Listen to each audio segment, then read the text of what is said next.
नमस्कार दोस्तों, स्वागत है आपका हमारे इस YouTube चैनल में क्विक नॉलेज 24x7। दोस्तों, इस चैनल के माध्यम से मैं 10 मिनट का शो शुरू किया हूं, जिसमें आज हम चर्चा करेंगे मिस यूनिवर्स, जियो सेटकॉम व वनवेव इंटरनेट को सेवा लाइसेंस प्रदान हो गई है।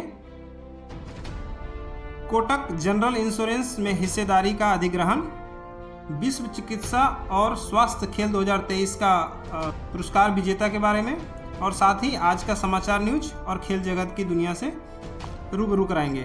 तो चलिए शुरू करते हैं।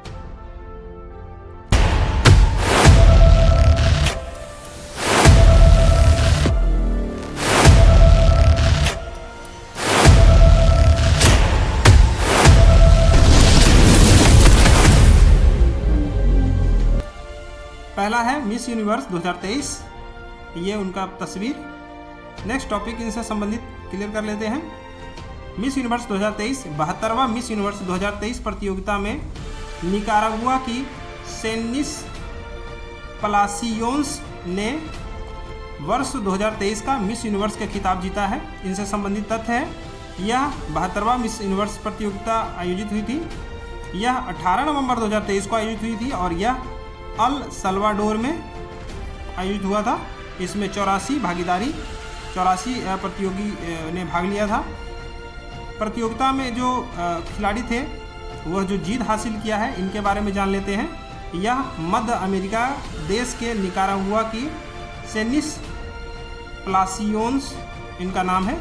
यह गत वर्ष बीते जो पहले से जो प्रतियोगी जीत चुके हैं, इससे पहले थे संयुक्त राष्ट्र अमेरिका की आर वॉनी ग्रेवियंस।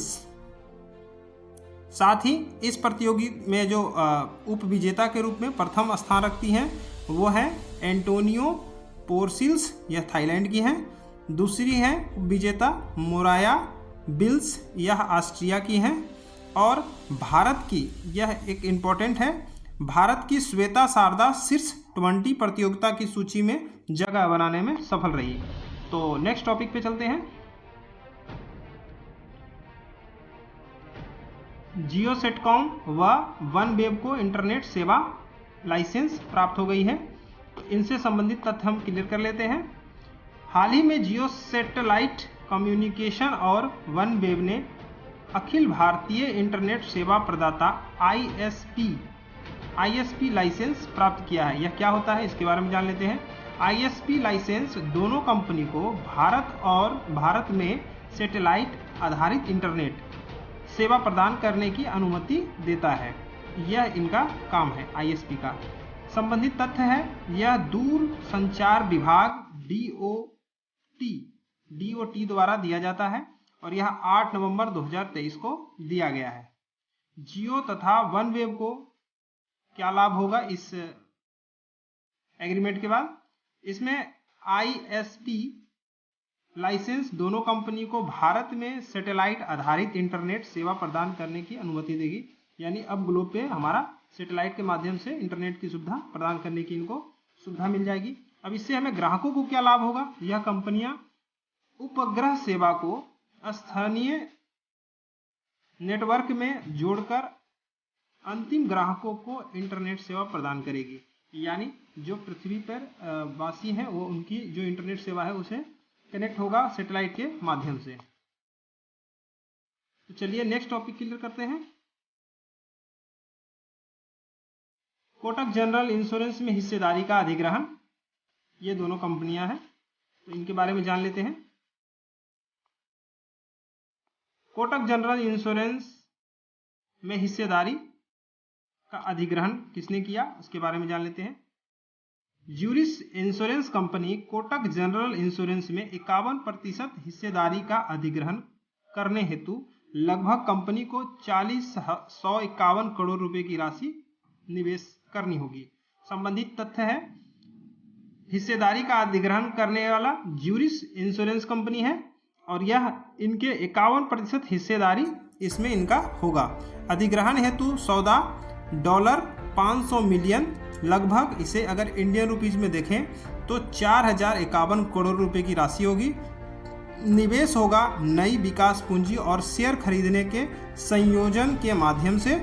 इस अधिग्रहण के माध्यम से ज्यूरिस इंश्योरेंस खरीदगी कोटक जनरल इंश्योरेंस में 3 वर्ष के भीतर और 19% हिस्सेदारी रखेगी, यानी 51 + 19% और हिस्सेदारी इनकी हो जाएगी।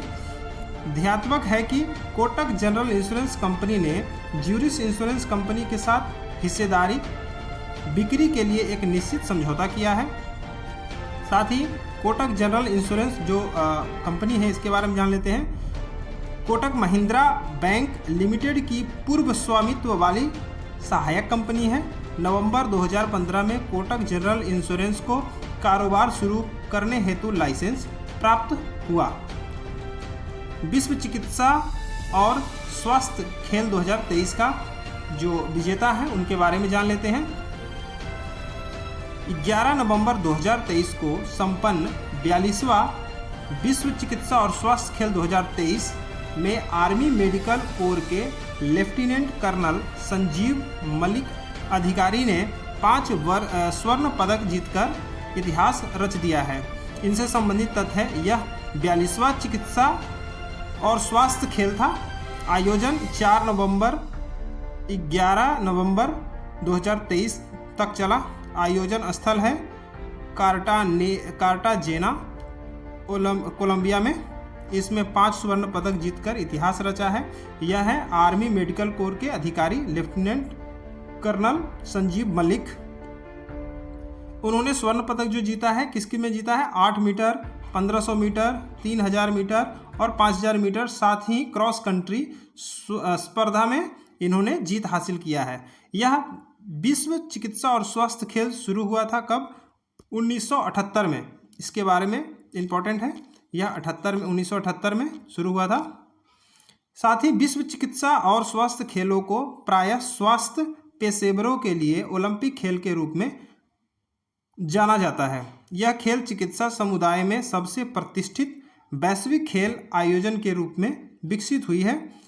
इन खेलों में प्रति वर्ष 50 से अधिक देश, लगभग 2500 से अधिक प्रतिभागी शामिल होते हैं। ये स्वास्थ्य देखभाल पेशेवर ओलंपिक की मूल भावना को बरकरार रखते हुए व्यक्तिगत और सामूहिक रूप से लगभग 20 खेल विधाओं में भाग लेते हैं। तो ये थे खेल से संबंधित। नेक्स्ट टॉपिक है,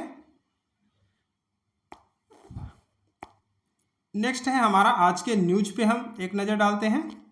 तो जो न्यूज है वो आता है पहला, revised criminal law bill pay. यह केंद्रीय गृह मंत्री अमित शाह ने 20/12/2023 को बुधवार को 3 नए आपराधिक कानून विधेयक पर बोलते हुए लोकसभा में कहा है कि भारतीय नागरिक सुरक्षा संहिता CRPC में पहले 484 धाराएं थी, अब 531 होगी। 9 नई धाराएं जोड़ी गई है, जिसमें 39 नए सब सेक्शन जोड़े गए हैं। अमित शाह ने कहा है कि CRPC के 177 धाराओं में बदलाव हुआ है, 44 नए प्रोविंस और स्पष्टीकरण जोड़े गए हैं। तो ये न्यूज से आता है। दूसरा न्यूज हमारा आता है चाइना अर्थक्वेक के बारे में। चीन में आया जोरदार भूकंप, 131 लोगों की हुई मौत, 700 से अधिक लोग घायल। उत्तर पश्चिम चीन के पहाड़ी क्षेत्र में रात भर तेज भूकंप पर मलबे में तब्दील हो गई। 9 साल में देश में सबसे घातक भूकंप, 331 लोगों की मौत हो गई। इनकी जानकारी अधिकारियों ने मंगलवार को 18/12/2023 को सोमवार को दिया। आधी रात से ठीक पहले 6.2 तीव्रता का भूकंप आया, जिसमें 700 से अधिक लोग घायल हो गए और 131 लोगों की मृत्यु हो गई। तो ये होता है हमारा समाचार पत्र से।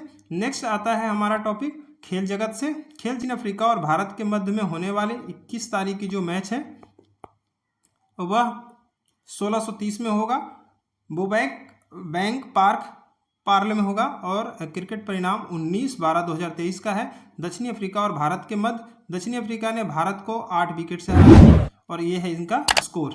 धन्यवाद। 10 मिनट शो में